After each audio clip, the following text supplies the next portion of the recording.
दी गई थी, एक सलमान अकरम राजा की जानिब से और दूसरी अली ज़फ़र साहब की जानिब से।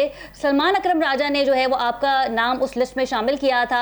आज आप गए अडियाला जेल के बाहर, काफ़ी देर तक आप जो है वो वहाँ पे रुके रहे। क्या अहवाल देखने में आया? आखिर क्यों पुलिस की जानिब से सुहेल आफरीदी को रोका गया, आपको रोका गया? देखिए, वहां जाकर तो लिस्टों की कोई तफ्सीस देखने में नहीं आई। यानी वहां ये मौजू नहीं था इंतजामिया के आपकी तो फलां लिस्ट आई है और फलां लिस्ट नहीं आई, इसलिए ये वाली लिस्ट वैलिड है, वो वाली लिस्ट वैलिड नहीं है।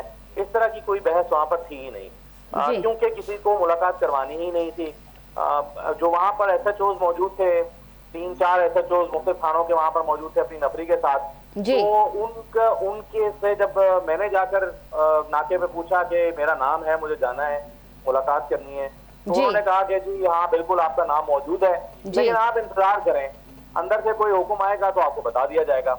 ये वही रिवायती तरीका जो हमेशा से वो इख्तियार करते हैं। यानी ये नहीं कहते कि आपकी मुलाकात नहीं होनी है या आपको नहीं मिलवाया जाएगा या आप वापस चले जाएं। वो हमेशा ये कहते हैं कि आप इंतजार करें और आपको बता दिया जाएगा। तो यही हुआ मेरे साथ भी, तैमूर झगड़ा के साथ भी और नवाज वफी के साथ भी, चीफ मिनिस्टर के साथ भी।